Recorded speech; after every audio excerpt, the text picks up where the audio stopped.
I like that you say growing our human potential versus growing yours. So you're not talking at people, you're talking, it's all The of collective. collective. Yeah. So it's definitely very unique.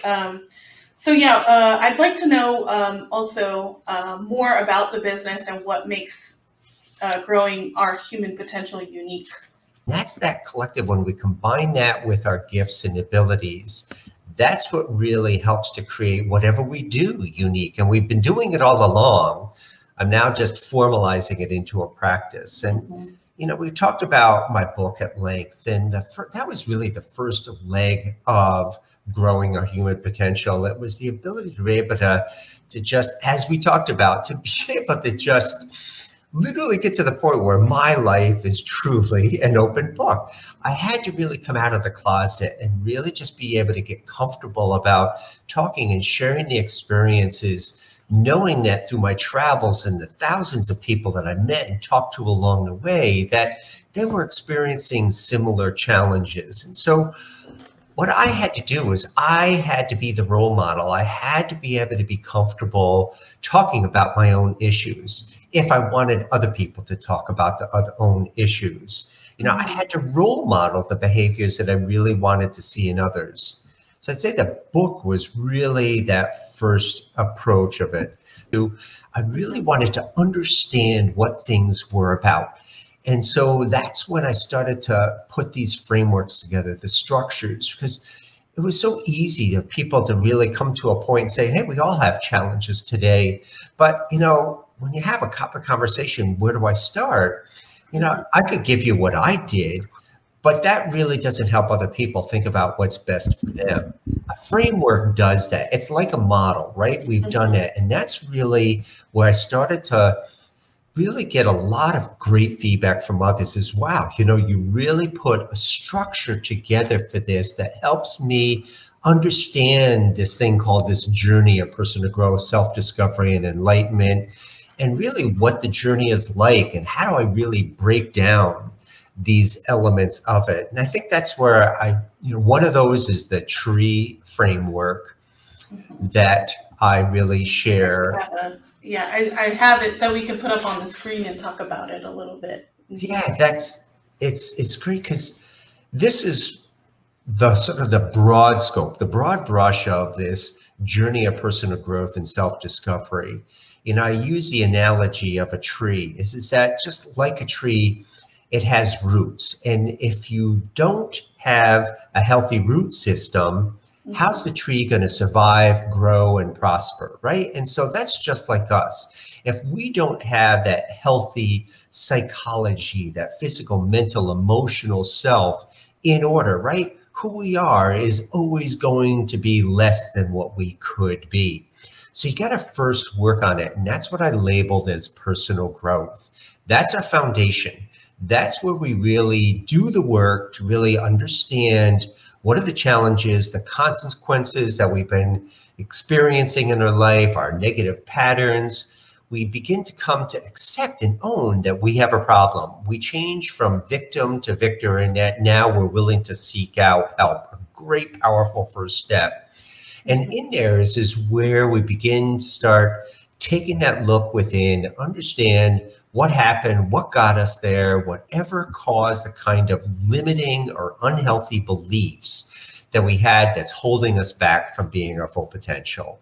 So in my case, that was the trauma I experienced. So I had to really develop my self-esteem, self-confidence, develop any of those before I could really go any further. We need to have that foundation, just like a tree has to have that healthy root system, right? Because it's all what lies underneath the surface of a tree, its root system, which is what holds it up through its years of its life, sometimes hundreds of years for a tree. Same is true for us, is we have to have that foundation in place. The good news is that we can recreate a foundation. We could have had unhealthy past, a background as I have had, but you can recreate that. You can get healthier. You can build that up. Then by having that, how it all fits sort of is the next part is the trunk, the trunk and the branches. Now we've got our self-esteem, self-confidence. The next phase is really for those that want to continue to grow. Some stop having self-esteem. It allows them to sort of get up now and be able to do the basics. But there are those that want to go further. They want to really see what's possible, what's capable. And that's what I wanted to do. I realized this is, hey, I'm starting to like that person in the mirror.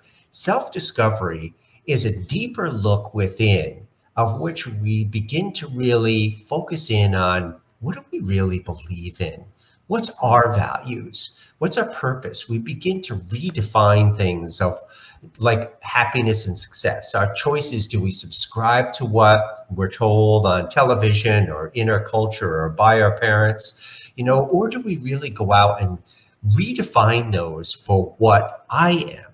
So for example, for me, is happiness really became something very different than having to be out there and celebrating and trying to be cool and things like that. Happiness for me was the experience I started to feel when helping people. And I experienced that when I first started volunteering. So I said, I like this, right? And if I want to be happy, why not? We're prone to allow ego get to us. I would see so many people with the best of intentions, they get exposed to power and power taints people. I see it all of the time.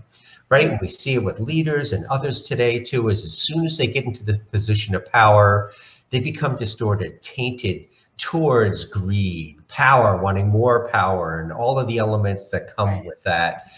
And that's that part is that if you don't have your house in order, if you don't have your self-awareness in order, you're prone to those things. The issue is, and that's true of all growth, is that we've got to really have in us that ability to be able to withstand the temptations, withstand the comments from others, as I did at home growing up, you're not good enough. And we've got to come to our conclusion that we are. And that's what we really prompt people. That's the fuel, in effect, that we learn to be able to give ourselves to fuel us moving to the next step. But, there is a general flow to it, which is what's defined by the two frameworks. But along the way, and when you do it, is really very individual. You got to have a motivation driving you, particularly for this. Because it takes a lot of courage to really be you. The easy part is to step back and to be what everybody else expects you to be. It takes a real willingness. But what happens to people, particularly those who pursue personal growth, self-discovery, is they start becoming aware of dissatisfaction. This happiness meter starts tilting way too often to the unhappiness level. And as a result, they decide they want to do something about it. So that's really the trigger that really brings people into personal growth. A lot of people don't really do it if they're happy and things are going well in their life. There's really not that motivation. There's typically that needed pain to really be that stimulus that we need. So it's the consequences that we go in the first part that we begin to do. As we come in, identify the consequences. For me, it was the trouble I had in relationships. It was just that level of unhappiness. I didn't even know what that meant. And then from there, and things like counseling over on the right-hand side, they really begin to help us understand what we're doing, our behaviors, and ultimately we're making these choices. It's us that's doing it, even though we've been victim for so many years because it's our parents or whatever. We really come to understand that that's what we've got to do, be able to change those things around. Then there's that next level down. It's the facade. We all have them. We all wear them all the time. We have different, we all have multiple personality. Right, exactly. And their effect on that is that because it's the facades that we wear, right? We walk in with a work facade, right? It's a work personality, one that fits the culture, that allows us to get there. We may hide the things that, we struggle at in relationships or whatever, but we find that way to coexist. We wear facades. You see that all of the time with leaders, right? All of a sudden, they may not really know what they do, but they put that facade on as I know what to do. And there, hence that control factor comes out, or the need for power comes out. in terms of how they rule with that iron fist. And so we all wear these facades, and the process in that begins to keep going deeper and deeper, as you see in that framework, to really start delving in. Now, again, if those are interested, we begin to understand these things. That's where personality assessments come into play. We can learn about what our personality is. I learned, for example, on myself, that I am very introverted by nature. I used to think that it was a problem with me. Why wasn't I so social? Why was, in my first job, sales so difficult? Well, I came to that realization is that was my own personality has its own uniqueness, and it has some commonalities, but it didn't fit. So I begin to start learning more about myself. And in each of these steps, it's like we're taking pictures of ourselves from different vantage points. We're beginning to start putting together this collage known as self. Oh, that's a really good analogy, the collage of self. I want to like put this up just before we go to the different layers, because the right side where it says conscious, and then you can kind of see it says subconscious. The slide's a little big for the screen right now, but I think if you want to kind of elaborate on that, I don't know if it goes too much into the framework or the teaching that you might provide, but I think it's important to mention that, because a lot of people, you talk about all these behaviors and stuff, but I think there's a distinct difference between conscious and subconscious and how you get there. That's really good. Conscious in this way is, what are we aware of, right? So we're conscious means that, right now I can be able to speak to, what I'm doing and maybe why I'm doing it. So we're conscious of things. As we begin to learn about ourselves, we begin to delve into our subconscious. The reason that's so important is that it's what lies deep within us, our subconscious, that we're not aware of, which is where lies our unhealthy beliefs, our limiting factors, our fears, right? And those all have different origins, from things that we've been told, abuse, things that we've read, our own experiences in life, the nurture-nature effect. In any cases, those are the things that really begin to drive our behavior, but we're not conscious of it. So why was I always prone to getting anger? Why was I always prone to having difficulties in relationships and really becoming jealous and things like that? Even jealous, I'd say it to me early on was something I was subconscious about. I'd sit there because I would be blaming my partner, for the struggle within a relationship, not me. So all of these things that lay deep down are the things that we really need to come up with, because if we don't, they're just going to come back, right? They're just going to come back and return and haunt us going forward until we get to what's called that root cause, the thing that's really causing and driving the negative consequences that we're experiencing today. What we're doing is we're increasing our self-awareness. Self-awareness is the biggest gift that we can give ourselves. So the more we learn about ourselves, the more we dig deep, the more we become aware of, oh yeah, okay, that's why I do this in certain situations. Oh yeah, this is my personality. This is that style. Well, guess what? Self-awareness drives our life going forward, because now you know better, right? And that's the beauty of it. It also serves as that wedge between the old ways, the temptations, because, oh, I know why I'm doing this. Nope, I know this isn't appropriate. Oh, wait a minute, I should really step back and take that deep breath right now, because I know what I'm prone to do. Right. That's that self-awareness playing its part out. With self-awareness, we change dramatically. I attended a great workshop at one point, and it was to really help to begin to deal with some of my own anger that was really there because of me being angry about what happened to me. And I suppressed that. I just held on to that anger. I never did. And it's like part of my work was realizing, wow, I want to deal with it, because I really never want that to erupt. That could be a very dangerous setting for myself and I don't want to be there. I went to one of these workshops, and it was the caveman within. And it was talking about, how as a part of the male psyche and even the human psyche, but particularly the male, we're still built. We still have parts of us that are very characteristic of what we were back when we were caveman. This instinctual center, for example, the fight and flight syndrome. And so we begin to understand wow, here we are today. For as much as we've evolved and progressed, we still have characteristics of when we were a caveman, and I've got to be able to understand those things, because that instinct at that point is what saved our lives, right? So we had the tiger or elephant or whatever they were, was coming at us. I mean, we had to have that fight or flight real ability to be able to save our own lives. Now, today we don't need it, but that still fight or flight is there.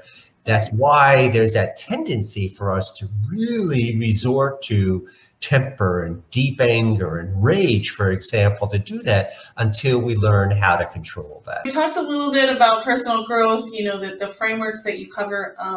I'd like to talk, what does that look like in terms of what you offer as, now with your business and growing our human potential? I would like to hear more about that. That's good. Growing Our Human Potential, the website is really meant to be a resource. So for those that are just curious, that are experiencing some of those questions, it gives a place for somebody to peruse, videos to watch, resources to look at.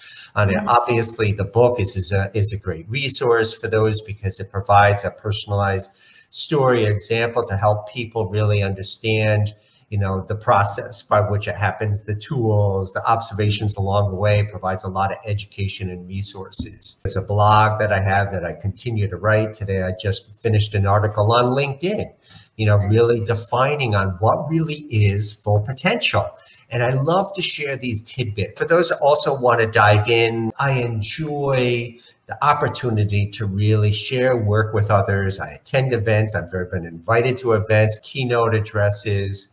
I do now a lot of virtual talks. There's a free talk that I have that really is the journey of self-discovery, a primer to help sort of just give people a vantage point, including some of the discussion that we've had, but some more detail on some of those steps along the way and what it looks like.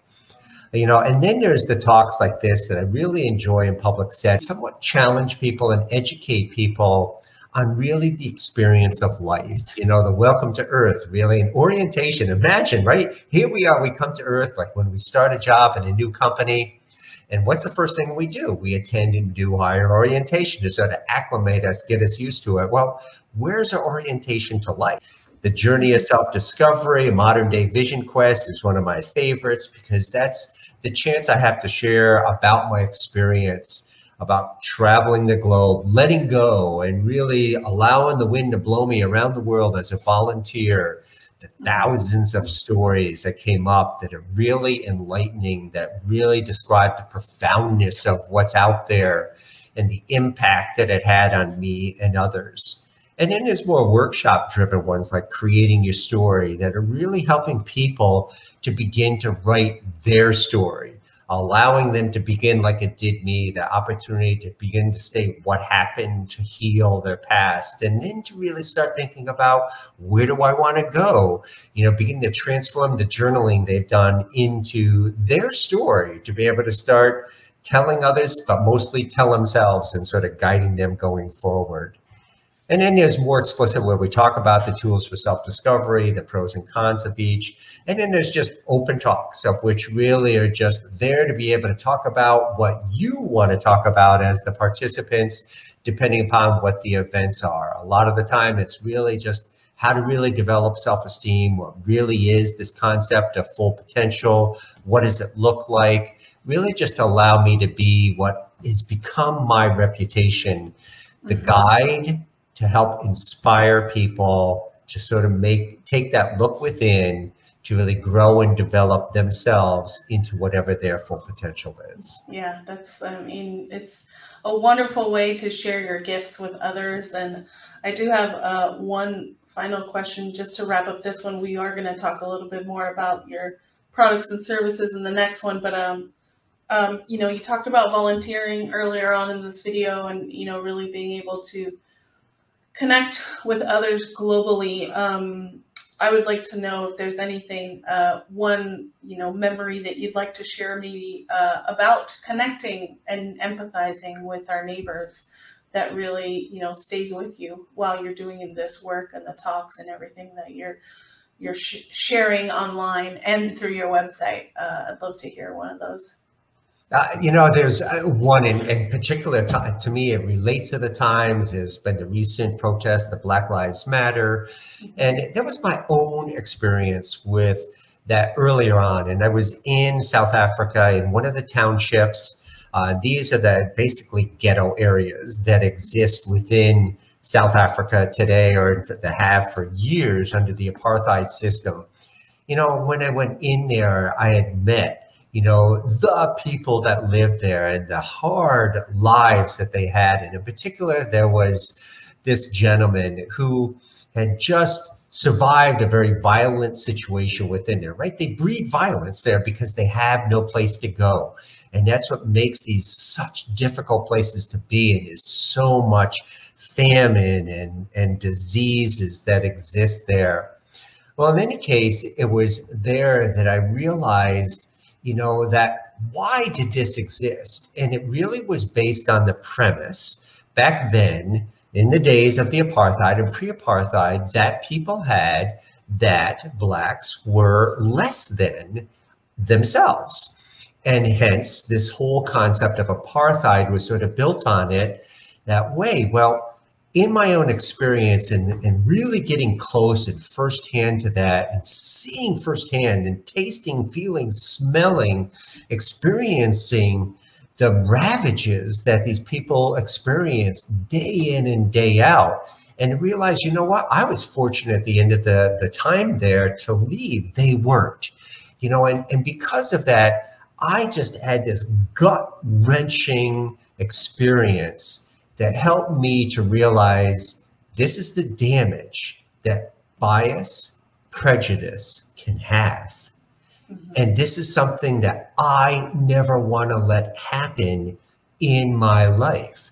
And so as it comes into today and understanding these protests, I realize, that there's this huge cultural conditioning that's been there. When you think about peeling the onion, right? Our past, the nurture nature we have had that's developed over time, these prejudices and biases. But when you come to firsthand experience it, comes the opportunity to realize and ask yourself that question, do I really want to be a part of it? That self-awareness. That's one of my great stories, because it's really relevant to these times. Because if we do, we come to realize, what? It's just, there's no room for that. There's no place for it. So the best thing we can do is just be self-aware to understand that we all have it. We all do. That's just the thing. Some people, I don't have it. We all do. It's conditioned within us. But you develop that self-awareness, and then you'll be able to start changing your way, right? And as one does it, so does another, and so does another. So I had to go to South Africa, and one of the real horrendous experiences that many people live there, to really come to understand the power that bias and discrimination and prejudice can have. Thank you for sharing that story. I think it's truly important and totally relevant for what's going on right now. Oh, thanks for asking. Yeah. So we are going to wrap up right now. We obviously talked more about your business, growing our human potential, but in the next one, we're going to talk more in detail about those products and services. So if you need to know anything more, definitely tune into the next one. So thank you for joining us. Hi there. Thanks for viewing the video. Be sure to check out my website, www.growhumanpotential.com, for a lot more information on the topics of personal growth and self-discovery. There you'll find information on my book on personal growth, self-discovery, ebook on leadership, coaching, which I provide both career coaching and life coaching, access to my blog, etc. Most importantly, I hope to have provided you with some information to help you on your journey to discover you. Have a great day. Thank you.